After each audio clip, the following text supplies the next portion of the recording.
Hello, everybody. Back with another deck tech. I apologize for the long wait. Didn't have too much motivation recently to kind of update my deck lists and build some videos, but I'm back with another fun one today. Hopefully, this recording goes a little bit better than the last ones have. So this is Clara Oswald, which is a commander from the Doctor Who set with Doctor Companion. You get to choose a color, and basically your other commander and this will equal your colors for the deck. So this one's going to be GRIXIS. And it causes Doctor's abilities to trigger an additional time. The only other Doctor you have to worry about is our main commander and the build around for this deck, the 12th Doctor, which is 3 colorless, a blue and a red, Time Lord Doctor. It's a 4/4. Whenever you cast a spell, it puts a +1 counter. Or whenever you copy a spell, you put a +1 counter on the 12th Doctor, which would be doubled by Clara Oswald, but that's not why we built the deck. The reason I built the deck is the first part, which is the first spell you cast from anywhere other than your hand each turn has Demonstrate. Demonstrate is whenever you cast this spell, you may copy it. If you do, choose an opponent to also copy it. A copy of a permanent spell becomes a token. So the big thing with this deck is being able to cast other people's spells, cast spells from their graveyards, from their libraries, from their hands, and also utilize our deck to be able to cast spells and do different things from exile, graveyard, and other places. This is not a CDH deck. This is just a fun deck and nothing more than that. It's just a really interesting to me and very fun deck to be able to play. An important thing that you should know before you consider building this in any way is that the way Demonstrate works is you get to copy it and you pick an opponent for it. Theirs will go off first and then yours will happen twice. So depending on the kind of build, the kind of cards that you want to put into this deck, a very important thing is to remember that they're going to get it before you ever get it. So we'll hop into the main part of the deck. Like I said, a lot of these are going to jump out and be pretty obvious, so I won't spend a ton of time going through a lot of these cards because they all kind of do the same thing. Arumi of the Dead Tide. You tap it, exile cards from your graveyard equal to the number of opponents you have. Target creature in your graveyard gains Encore until the end of turn. So when you Encore a card from your graveyard, as far as I'm understanding, you don't cast it. You are going to exile it, pay its mana cost, and then create a copy of them going at each opponent. So this isn't going to be something that is going to be able to be demonstrated, but it is going to help with a lot of creatures in this deck, as you'll see. We have Consecrated Sphinx, 4/6 flying Sphinx. It costs 4 colors, 2 blue. Whenever an opponent draws a card, you may draw 2. This deck is very high CMC gimmicky deck, so you need to have those cards in your hand. Dothi Voidwalker, 2 black, Dothi Rogue, 3/2 with Shadow. The reason it's in here is because if a card would be put into an opponent's graveyard from anywhere, exile it with a void counter on it, and then you could tap, sack Dothi, and cast that spell. And the big thing is this will be cast underneath Dothi, so you will be able to demonstrate that spell. Direfleet Daredevil, 2/1, first strike, human pirate. When it ETBs, exile an instant or sorcery card from an opponent's graveyard, you may cast it this turn and spend mana as the mana of any color. If you do cast it, instead of it going to the graveyard, it goes to exile. So the big thing with this card is being able to steal a decent instant or sorcery out of an opponent's graveyard. There's a lot of decent ones that come out early on, or that you'll see all the time that are staples. Even something like Demonic Tutor can be very nice because you'll be able to Demonic Tutor twice, but you'll have to remember that whoever you choose is going to Demonic Tutor first. So Ponder, different little spells are always easy to hit with this.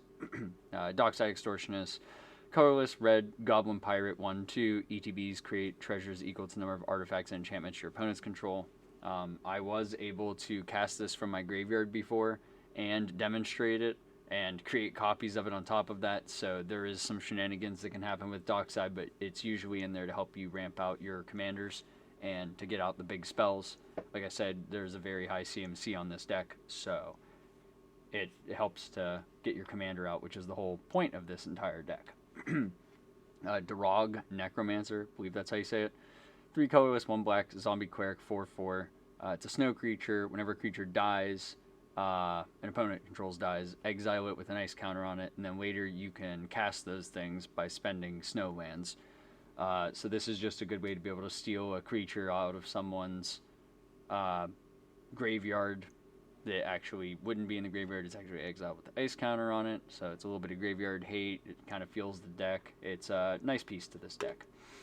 Efferit Flame Painter, 3 colorless, 1 red, Effet Shaman, 1/4 double strike. When it deals combat damage to a player, you can cast an instant or sorcery from their graveyard without paying its mana cost. And if you were to, exile it instead of putting it in the graveyard.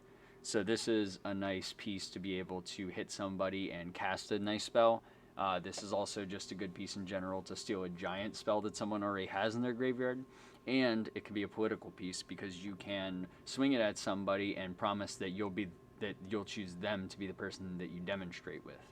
So there's some shenanigans with this. It also does have double strike, so it's going to hit the first time and hit the second time, which means that if there's 2 spells in their graveyard, you're going to be able to cast both of them, which is very nice. Elder Brain, a card I've always wanted to put in a deck and finally found a place for it. 5 colorless, 2 black, horror with menace. It's a 6/6, and when it attacks, exile all cards from target player's hand. Then they draw that many cards. You may play lands and cast spells from among them as though they use mana of any color, basically. This is just a nice card to be able to steal a lot. It's also a nice political piece because if someone's hand's bad and they don't like it, you can use this to kind of help them feel their hand. So this can be a nice piece in general, but again, like I said, most of these cards all do the I'm going to cast your thing and demonstrate it with somebody. Moving to one of my favorite cards, Atali Primal Storm, 4 colorless, 2 red, Elder Dinosaur 6/6. You know him, you hate him, you love him. When he attacks, exile the top card of each player's library. You may cast any number of non-land cards exiled this way without paying their mana cost. So the big thing is you get to see everybody's top card and then choose how you cast them. So the first one that you cast is going to be the one that's going to get demonstrated. So very nice piece, very helpful, very good card just in general. Fiend of the Shadows, 3 colorless, 2 black, Vampire Wizard, 3/3 of flying. When it deals combat damage to a player, that player exiles a card from their hand. You may play that card for as long as it remains exiled. You sack a human to regenerate it. This is another piece that's kind of cool. It helps lower people's cards in their hand. If they decide that they have too many lands and they want to get rid of them, you can just start playing their lands. And if they exile a good card, then you're able to use it. This can also be a piece where if somebody has something in their hand, but maybe they don't have the mana to cast it, you might be able to hit them with a Fiend and then demonstrate that spell, which would be really nice, especially if someone is taking over and you need to, let's just say, for example, like a Path to Exile, you'll be able to path somebody's thing. Actually, this one does say you may play that card for as long as it remains exiled, so you do have to be able to produce the mana that you need to be able to cast that spell. But still, there's other options in our colors. We have plenty of options. Gonsi, Lord of Luxury, 2 colorless, 2 black, Aetherborn Rogue, Death Touch, which is very relevant, and a 2/3. When it ETBs, look at the top 4 cards of an opponent's library, exile one of them face down, put the rest of the bottom library in random order. You may look at and cast that spell and spend mana as though a mana of any color. So this is a nice blocker and a nice piece that steals a card for us. Grenzo Havoc Razor, 2 red, Goblin Rogue, 2/2. When a creature you control deals combat damage to a player, you can either goad target creature that player controls, or you can take the top card of that player's library and cast it this turn, spending mana as though a mana of any color. So, nice little piece to be able to help out on both sides. Goading is a very nice mechanic and very helpful in a lot of matches, and obviously stealing the cards is what we want to be doing the entire time anyway. Hostage Taker, 2 colorless, 1 blue, 1 black, Human Pirate 2/3. When it ETBs, exile a creature or artifact until Hostage Taker leaves, and then you may cast that spell later. So this is a nice piece to be able to remove a creature and then cast it. It's also a piece to be able to help out on the board. It does everything we want to. Humble Defector, 1 colorless, 1 red, Human Rogue, 2/1. You tap it to draw 2 and then give it to someone else. You can only do it during your turn. This is a decent draw piece for the deck. It's also a nice thing to be able to promise to somebody to get it back or just pass around the table, who knows. But you'll be drawing 2 cards and then maybe you'll get it back. Intellect Devourer is 3 colorless, 1 black, creature horror. It has Devour Intellect. When Intellect Devourer enters the battlefield, each opponent exiles a card from their hand until he leaves the battlefield. You may play lands and cast spells from among those cards. you may cast a spell, or if you do cast a spell this way, you may spend mana or mana of any color. So doing everything we like about it, and like I said before, people can use this to the advantage. You could purposely put a spell underneath this that you want to be demonstrated as part of a political thing. Or you could end up getting lands, which is very nice, because we have a high CMC for this deck. Johan, Apprentice Sorcerer, 2 colorless, 1 blue, 1 red, Human Wizard, 2/5. It allows you to look at the top card of your library at any time, and once each turn, you may cast an instant or sorcery from the top of your library. So there's not a ton of instant and sorceries in this deck, but this is very nice. It's free card advantage, and if you do have an instant or sorcery on top, you do get to demonstrate that as long as you're casting it off of the top. Keeper of Secrets, 5 colorless, 1 red, demon, first strike, haste, 6/4, and whenever you cast a spell from anywhere other than your hand, Keeper of Secrets deals damage equal to that spell's mana value to target opponent. So a very nice blast to someone's face for doing what the deck already wants to. This card also apparently jumped up in price very high. I didn't know that until right now. Lelia, the Blade Reforged, 2 colorless, 1 red, Spirit Warrior, haste, 2/2. When it attacks, exile the top card of your library. You may play that card this turn, and whenever one or more cards are put into exile from your library or your graveyard, put a 1/1 counter on Lelia. So this is a piece that gets very big, very out of hand, and exiles cards, which will allow us to demonstrate them at a later time. Lobelia, which I actually have a different version of this, so I will update it real quick to show off the nice version. I guess it's this one. I thought it was a Surge. Lobelia, Defender of the Bag End. 2 colorless, 1 black, halfling citizen. It's a 2/2. When it ETBs, look at the top card of each opponent's library and exile those cards face down. You could tap it, sacrifice an artifact, and then you may play that card without spending its mana cost, or each opponent loses 2 and you gain 2. So a nice piece to be able to steal some things. That's about it. Magnetic Channeler, 1 colorless, 1 red. Human Wizard, 1/3. As long as there are 4 more instant or sorcery cards in your graveyard, he gets +3/+1, which is somewhat relevant, I guess. We do have instant and sorceries. But the main piece for it is tap, discard a card, exile the top 2 cards of your library, choose one of them, you may play that card this turn. Very good card advantage. It puts things out in exile, which is very nice. And if you have too many lands in hand, it's always better to turn your 4th land in hand into improv cards. Ornithopter Paradise, it's a 2 colorless Thopter, 0/2 flyer that taps and adds 1 mana of any color. Ragavan, Nimble Pilfer, 1 red. Monkey Pirate, 2/1. When it deals combat damage to a player, create a treasure token and exile top card of your library. You may cast their library. Until the end of turn, you may cast that spell, so doing everything we need to and helping out early game for ramp. Rona, Herald of Invasion. 1 colorless, 1 blue, Human Wizard, 1/3. Whenever you cast a legendary spell, untap Rona. You can tap to draw a card and then discard a card, and then you can transform Rona, which is the reason that they're in the deck. It turns into Rona Tolarian Obliterator, which is a Phyrexian Wizard 5/5 with trample. And whenever a source deals damage to it, that creature's controller exiles a card from their hand at random. If it's a land, you may put it on the battlefield. Otherwise, you may cast it without paying its mana cost. So this is a really nice piece to be able to avert people from wanting to attack you, because if they attack you and you block with this, you're getting something random out of their hand and demonstrating it on top of that. Very nice. Tectonic Giant, 2 colorless, 2 red. Elemental Giant, 3/4. When it attacks or becomes the target of a spell an opponent controls, you get to choose one. Either deal 3 damage to each opponent, or exile the top 2 cards of... Sorry, I heard a sound upstairs. Exile the top 2 cards of your library, choose one of them. Until the end of your next turn, you may play that card. So it puts things in exile, deals damage, just a decent card for the deck all around. Thief of Sanity, it's 1 colorless, 1 blue, 1 black, Scepter, 2/2 flyer, Spectre, not a Scepter. It's not even close to the same thing. Whenever it deals combat damage to a player, look at the top 3 cards of that player's library, exile one of them face down, put the rest into their graveyard. For as long as this card remains exiled, you may look at it, you may cast it, you may spend mana or mana of any color. So the big thing with this is not only does it put that card face down, which we can cast and demonstrate, but it also fills the graveyard. As you see, we have multiple ways to be able to do things from the graveyard, so this is very nice in that regard as well.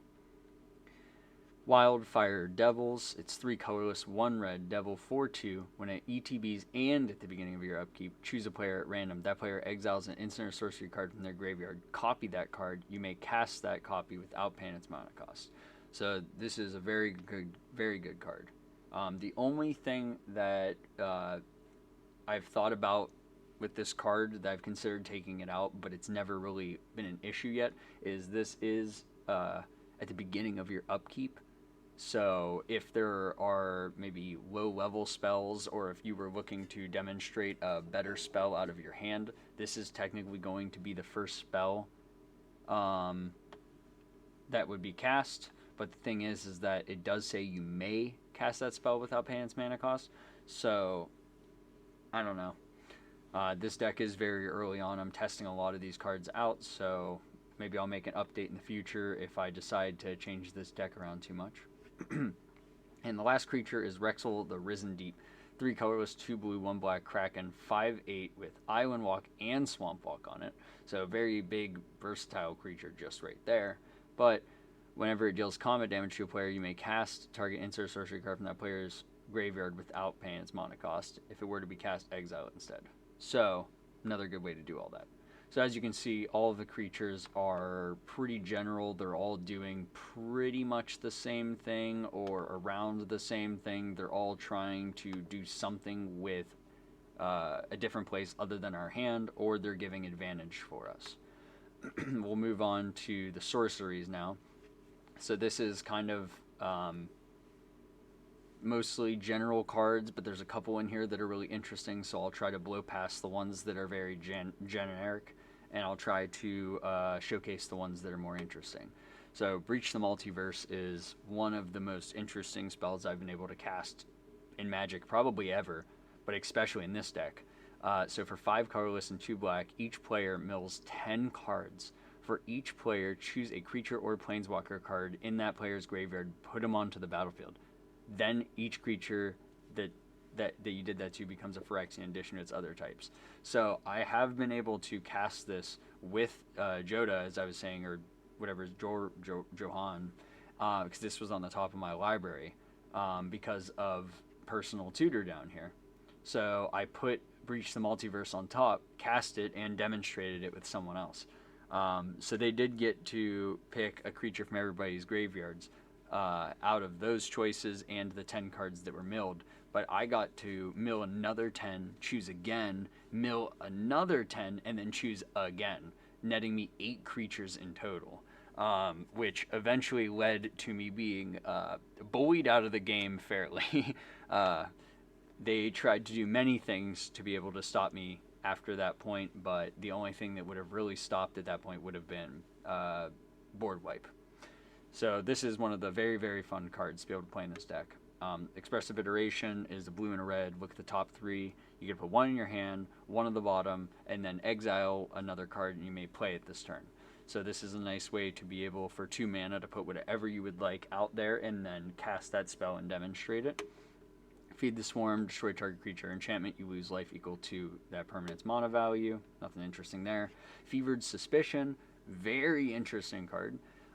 Very expensive too. 6 colorless, 1 black, 1 red. Each opponent exiles cards from the top of their library until they exile a non-land card. You may cast any number of them without spending their mana cost. And it has rebound, so you can cast this when you cast a spell from your hand, exile it as it resolves, and at the beginning of your next upkeep, you may cast it without paying its mana cost. So this is going to guarantee that you hit 3 non-land cards, and the way that this works is if you cast this from your hand, you're going to choose one of the 3 best and demonstrate that card, kind of like a Tali. And then it's going to be rebounded, so at the beginning of your upkeep, you're going to do this again. Very, very, very good card for this deck. Gamble, 1 red, search for a card, put it in your hand, and then discard a card at random, shuffle your deck. Ignite the Future, 3 colorless, 1 red, exile the top 3 cards of your library until the end of your next turn. You play those, and if you flash it back, you can do it without paying its mana cost. Mnemonic Betrayal, 1 colorless, 1 blue, 1 red. Exile all cards from all opponents' graveyards. You may cast these cards This turn, you may spend manas or mana of any color at the beginning of your next end step. Put all those cards back into the graveyards, and then exile Mnemonic Betrayal. Just a very nice way to be able to take whatever you would like and demonstrate it. Not to mention that sometimes this is just a good value play to be able to steal a lot of things out of people's graveyards and help out. Knight's Whisper, colorless and black, draw 2, lose 2. Personal Tutor, you get to search for a sorcery card, reveal it, and then put that card on top of your library. So that gives you the choice to put any of these cards on top of your library to cast later, which is very nice. Being able to put Fevered Suspicion on top of your library and then cast it right off the top with that other guy I was showing you is very, very, very gross. Praetor's Grasp, 1 colorless, 2 black. Search target opponent's library for a card, exile it face down.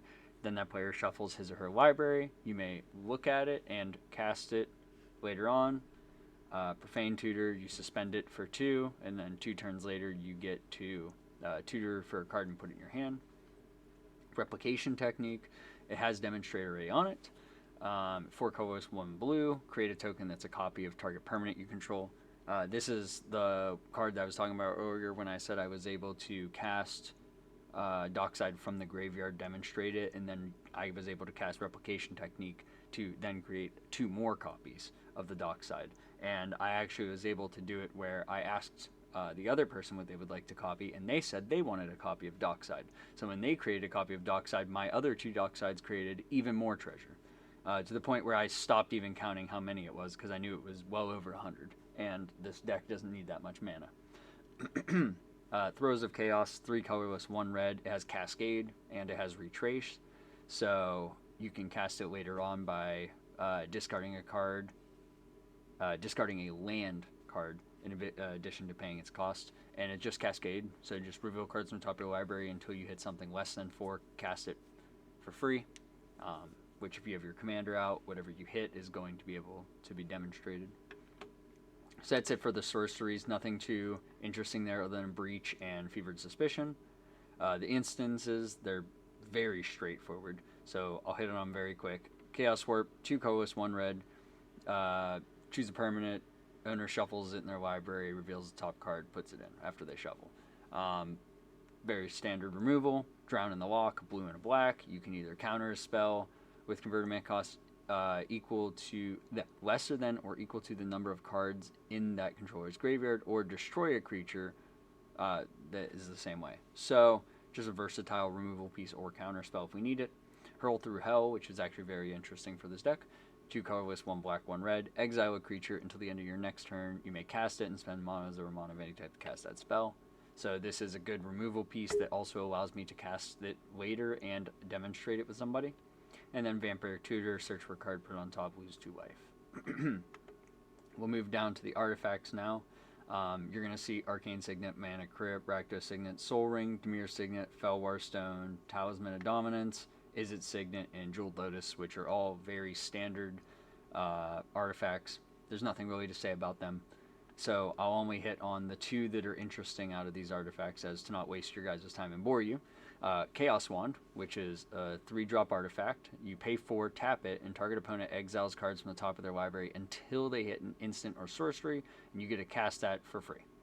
And then put the exiled cards at the bottom of the library in a random order.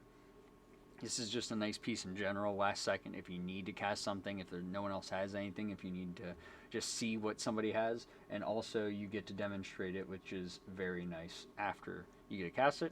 And Twinning Staff, which is probably the best card in this entire deck. It's a 3-drop artifact that just plainly says if you would copy a spell 1 or more times, instead copy it that many times plus an additional.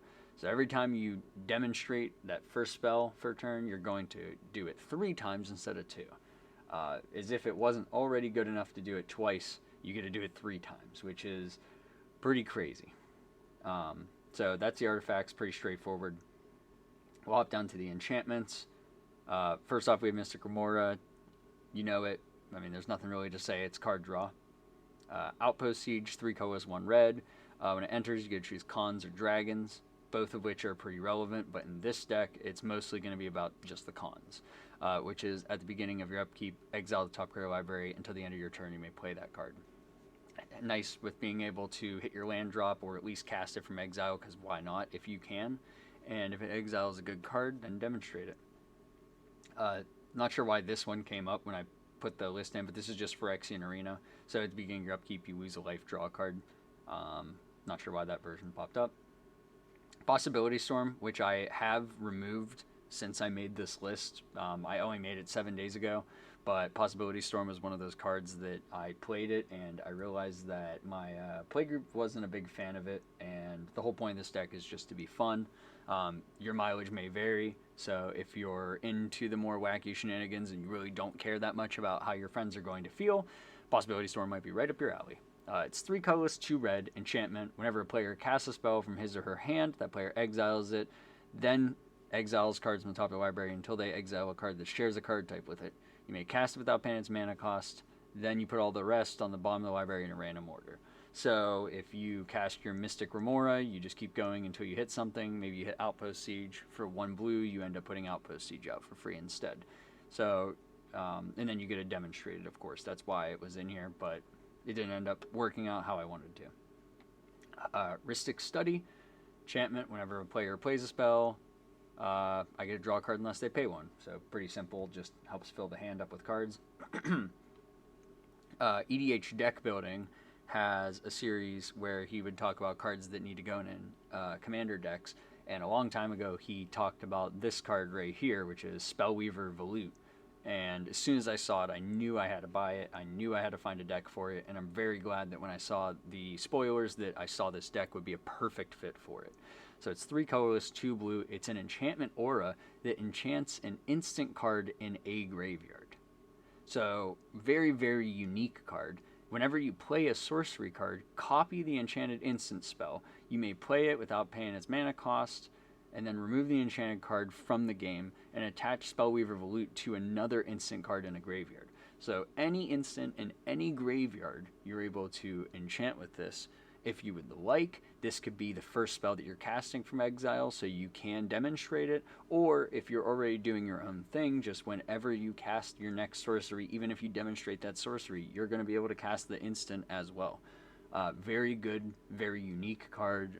This is kind of what made me want to build the deck, is that there's a lot of unique, interesting cards that work well with this strategy. Tavern Brawler, 2 colorless, 1 red. Gives your commander the ability that at the beginning of its your upkeep, you get exiled top of your library.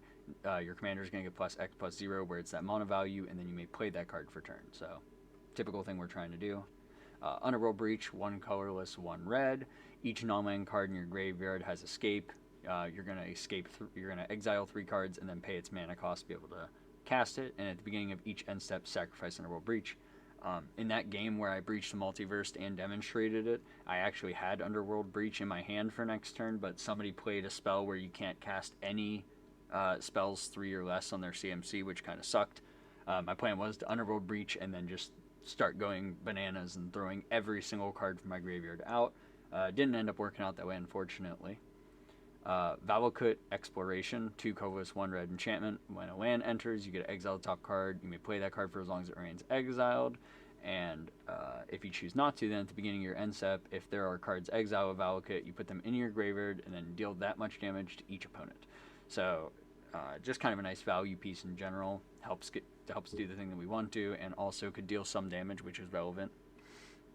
And then we come down to the lands. I'm not going to go through the lands. There really isn't anything special in the land base here.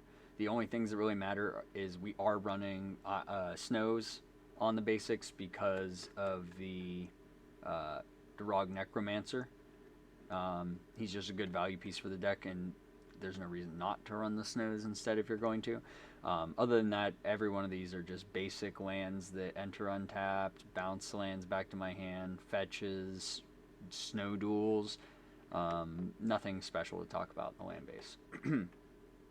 So something new I want to try is coming down here and kind of looking at the analytics. I don't look at these ahead of time, so this is going to be just kind of blindly looking at them with you guys.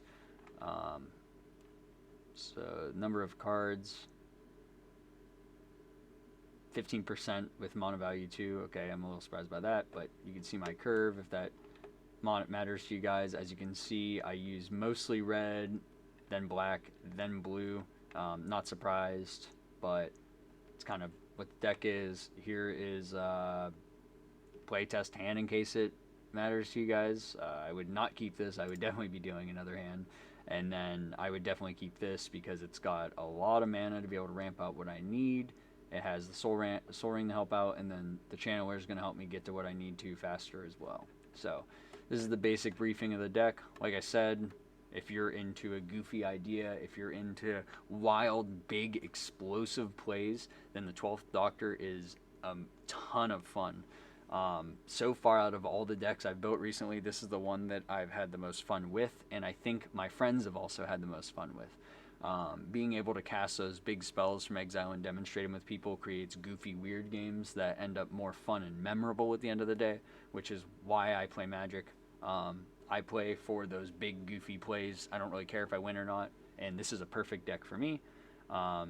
So if you're interested in something like this, this might be right up your alley. That's all for this deck list. Like I said, I made a couple more. I'm going to be recording them either right after this or soon, and I'll start putting them up on the channel. Again, I apologize about the long wait. I would like to get back into this and making more decks. So if you have any questions or about how I build decks, or if you're interested in different things, if you're just recommending some cards maybe for this commander, or if you built it with a different color like green for instance, I'm interested in hearing your guys' opinions and expertise on this kind of stuff. And just in general, if there's any commanders you guys would want me to build, that might give me some motivation for videos. So if you guys think of any commanders that might be up my alley, or maybe things you just want to see built, I'll try to throw together a deck list and talk about my opinions on it. But that's it for this video. I appreciate you guys, and I'll see you on the next one.